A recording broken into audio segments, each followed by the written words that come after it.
Canto 4.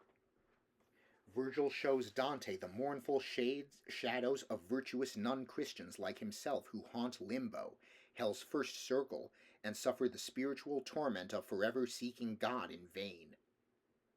Virgil speaks about Christ's descent into hell and his salvation of several Old Testament patriarchs. A glowing light reveals four other great pagan figures: Homer, Horace, Ovid, and Lucan. The pilgrim perceives a splendid castle of light in the distance, where the most renowned non-Christian philosophers, poets, and warriors dwell. Broke the deep lethargy within my head a heavy thunder, so that I upstarted, like to a person who by force is wakened. And round about I moved my rested eyes, uprisen erect, and steadfastly I gazed, to recognize the place wherein I was. True it is that upon the verge I found me of the abysmal valley dolorous, that gathers thunder of infinite ululations. Obscure, profound it was, and nebulous, so that by fixing on its depths my sight nothing whatever I discerned therein. Let us descend now into the blind world, began the poet, pallid utterly. I will be first, and thou shalt second be. And I, who of his colour was aware, said, How shall I come if thou art afraid, who'rt wont to be a comfort to my fears? And he to me, The anguish of the people who are below here in my face depicts that pity which for terror thou hast taken. Let us go on, for the long way impels us. Thus he went in, and thus he made me enter the foremost circle that surrounds the abyss. There, as it seemed to me from listening, were lamentations none, but only sighs, that tremble made the everlasting air. And this arose from sorrow without torment, which the crowds had, that many were and great, of infants and of women and of men. To me the Master good, thou dost not ask what spirits these, which thou beholdest, are. Now will I have thee know, ere thou go farther, that they sinned not, and if they merit had, 'tis not enough, because they had not baptism, which is the portal of the faith thou holdest. And if they were before Christianity, in the right manner they adored not God, and among such as these am I myself. For such defects, and not for other guilt, lost are we, and are only so far punished, that without hope we live on in desire. Great grief seized on my heart when this I heard, because some people of much worthiness I knew, who in that limbo were suspended. Tell me, my master, tell me, thou my lord, began I with desire of being certain of that faith which overcometh every error. Came any one by his own merit hence, or by another's, who was blessed thereafter? And he, who understood my covert speech, replied, I was a novice in this state, when I saw hither come a mighty one, with sign of victory incoronet. Hence he drew forth the shade of the first parent, and that of his son Abel, and of Noah, of Moses the lawgiver, and the obedient Abraham, patriarch, and David, king, Israel with his father and his children, and Rachel, for whose sake he did so much, and others many, and he made them blessed. And thou must know that earlier than these never were any human spirits saved. We ceased not to advance because he spake, but still were passing onward through the forest, say I, of thick crowded ghosts. Not very far as yet our way had gone, this side the summit, when I saw the fire that overcame a hemisphere of darkness. We were a little distant from it still, but not so far that I in part discerned not that honorable people held that place.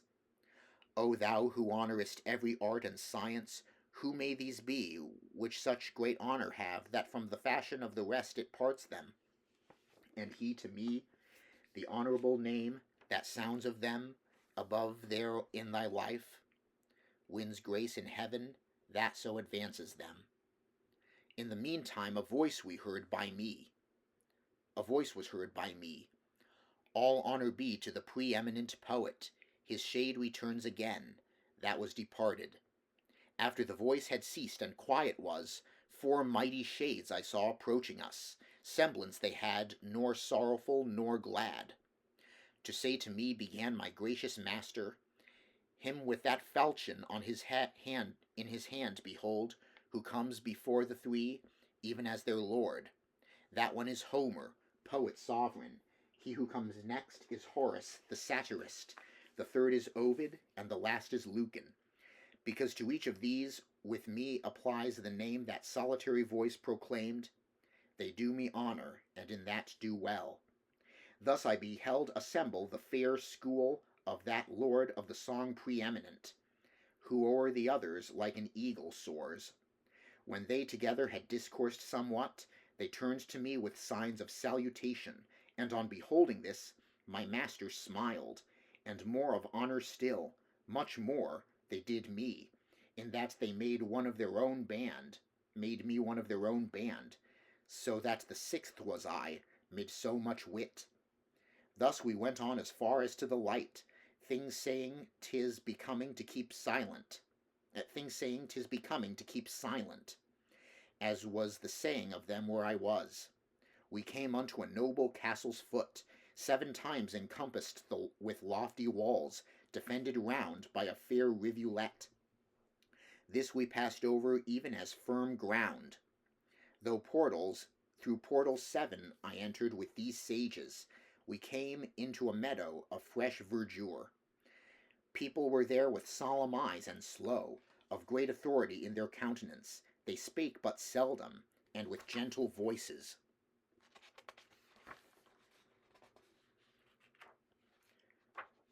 Thus we withdrew ourselves upon one side into an opening luminous and lofty, so that they all of them were visible.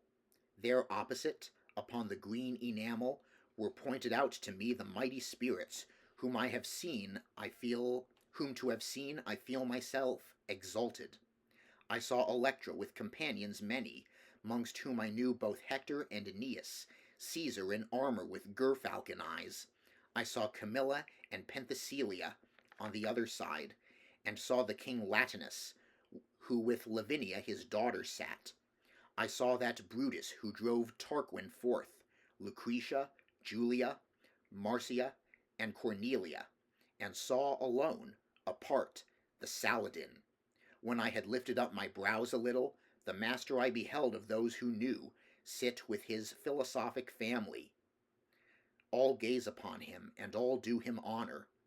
There I beheld both Socrates and Plato, who nearer him before the others stand.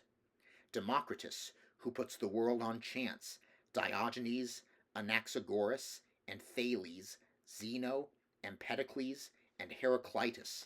Of qualities I saw the good collector, hight Dioscorides, and Orpheus saw I, Tully and Livy, and moral Seneca, Euclid, geometrician, and Ptolemy, Galen, Hippocrates, and Avicenna, Averroes, who the great comment made. I cannot all of them portray in full, because so drives me onward the long theme, that many times the word comes short of fact. The sixfold company in 2 divides. Another way my sapient guide conducts me forth from the quiet to the air that trembles, and to a place I come where nothing shines.